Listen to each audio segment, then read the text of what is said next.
नमस्कार मित्रांनो, आपल्या चॅनलमध्ये तुमचं पुन्हा एकदा स्वागत आहे। तर मित्रांनो, सकाळ सकाळ आलो आहे भिजविण्यासाठी, कारण आपल्या कापसाला पाण्याची गरज आहे आणि त्याच्यामुळं पाणी चालू केले। तर मित्रांनो, आपल्या चॅनलमध्ये तुम्ही नवीन असाल तर चॅनलला सबस्क्राईब करून बेल आयकॉनला क्लिक करा, जेणेकरून आपले असेच व्हिडिओ तुम्हाला रोजची रोज पाहता येतील। आणि बेल आयकॉनला क्लिक करा, नोटिफिकेशन ऑल करा।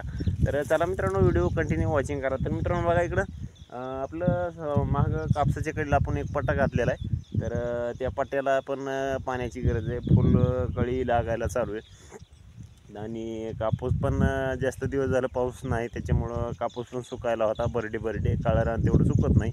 तर त्याच्यामुळं म्हणलं आधीच आपलं भिजून घ्यावं, जेणेकरून आपली पातीगळ फुलगळ बोंडगळ असं काही होणार नाही। तर छोटे छोटे बोंड पण गळतात, फुल पण गळतात आणि पाती पण गळतात, तर त्याच्यामुळं आपलं भिजून घ्यायला चालू आहे। तर इकडे पाणी आलं, तर लास्टची काकरी राहिली होती इकडे बरडाची, तर बाकीचं अजून तिकडे अर्ध्यापासून पलीकडे राहिले, इथून इकडे भिजले।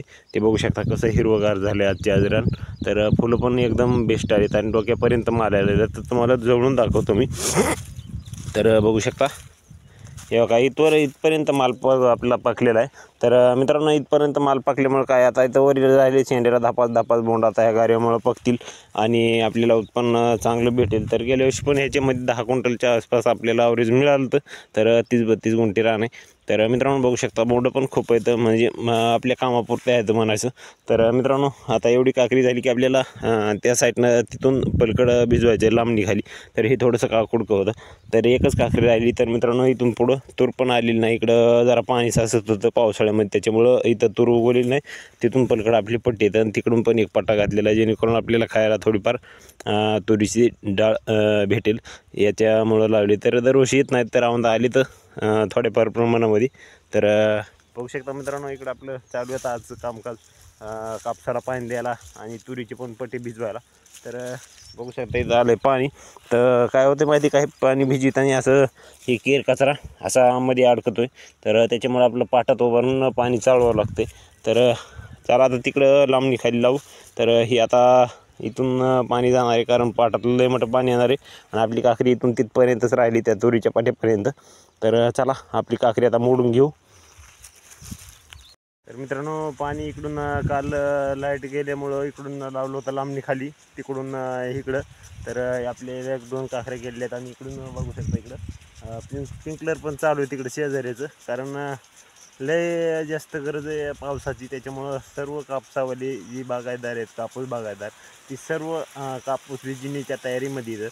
तर मित्रांनो, सोयाबीन काढण्याच्या ह्याच्या राड्यामध्ये थोडंसं जरा लांबणी खाली झालं, तर मागल्या 5-6 दिवसाखालीच आपण कापूस भिजवायला पाहिजे होता। तर तरी पण काही तेवढं गळालेलं नाही, तर पाती फूल, तर तरी पण आटोक्यातच आहे थोडंफार। तर खूप असं गरज आहे पावसाची, पण पाऊस आहे ना। आता आपल्याला सगळं हे भिजवणी झालं की नंतर पुन्हा पाऊस 100% येणार म्हणजे येणारच, कारण असंच असते की आपण बेजार होऊन भिजवायचं पुन्हा नंतर पाऊस यायचा।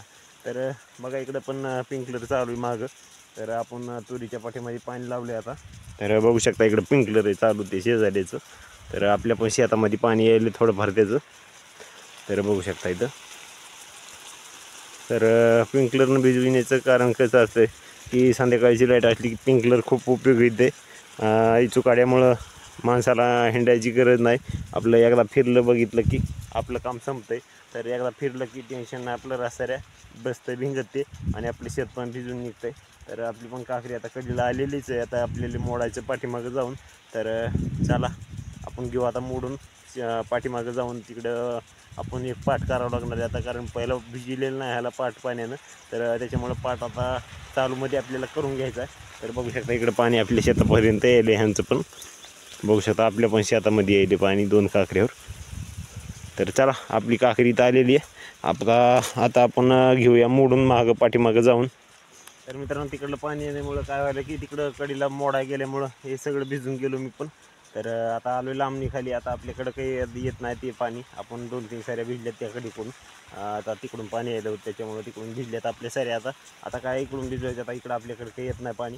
तर लावलं इकडं पाणी, बघू शकता इथं आलं ह्या पाटामध्ये, इकडल्या ह्या पाठीमागे तिकडं दिसतंय तुम्हाला। आणि बोंड पण बघा एकदम बेस्ट असं. आता हे इतकं दिसतंय, आता हे उद्या जर भिजविल्यानंतर तुम्हाला जर व्हिडिओ पाठवला तर तुम्ही म्हणताल बघा किती चमत्कार झाला. हिरवंगार आणि असे फुलं असे एकदम असे उमलून आल्याने दिसणार आहेत आता उद्याच्याला. तर ते तिथून पलीकडं जे आहे भिजविलेलं ते एकदम बेस्ट दिसायला लागले आता. मग पहिल्यांदा तुम्ही व्हिडिओ बघितला ते भिजविलेलं रान आहे. तर बघू शकता आपल्या ह्या झाडाला फुलपाते खूप आहेत. अजून 10 बोंड तर लागतील. आणि गारव्यामध्ये पुन्हा काय होतं की बोंडअळीचा प्रादुर्भाव होतोय. प्रादुर्भाव जास्त झाल्यामुळं पुन्हा बोंड काही बरोबर लागत नाहीत. आणि बघू शकता बोंड पण आपल्या कामापुरत्या आहेत. गेल्या बरीच 10 क्विंटलचं आवरीच निघालं तर 30 गुंठ्यामध्ये. तर आम्हाला पण निघालं अशी अपेक्षा आहे. आणि बोंड 550च्या आसपास आहेत सध्या पण. तर कामापुरतं होईल. आणि हे पण नंतर आपल्याला कापूस उपटून ह्याच्यामध्ये ज्वारीचं बाटूक घ्यायचं, जेणेकरून आपली उन्हाळाभर जनावरं खातील. त्यांच्या उन्हाळाभर हिरव्या चाऱ्याचं नियोजन पण लागेल. आणि सगळंच होईन. आणि आपलं बाकीचं जी व्यतिरिक्त जी कडबा आहे ती उडणार नाही. आणि कापसाला पण काय होतं पुन्हा की एकदमच बोंडाळी पडते, त्याच्यामुळं ते पण काही एवढं विशेष असे बोंड याचायला येत नाहीत.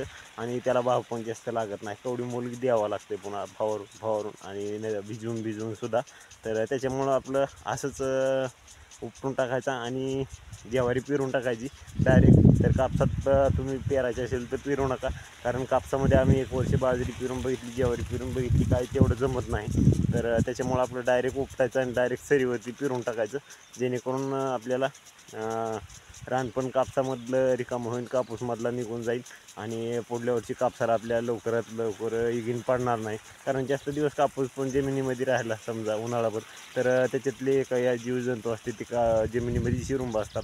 तर त्याच्यामुळं आपलं चाऱ्याचं पण नियोजन होईल हिरव्या, आणि आपलं रान पण चांगलं राहील.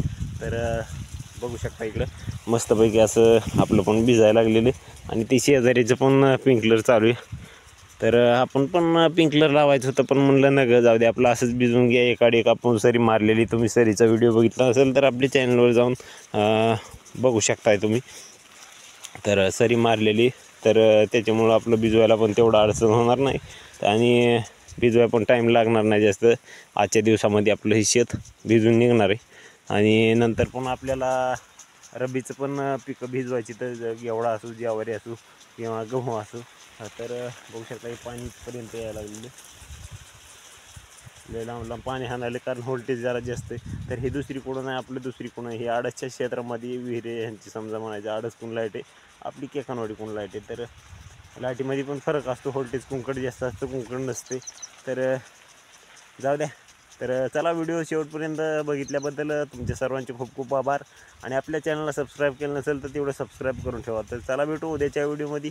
तोपर्यंत जय जवान जय किसान. आपल्या कापसाला जर पाण्याची गरज असेल तर तुम्ही पण आपल्या कापसाला लवकरात लवकर भिजवून घ्या, जेणेकरून फुलगळ, पातीगळ आणि बोंड बारीक बारीक छोटी छोटी लागली ती गळणार नाहीत.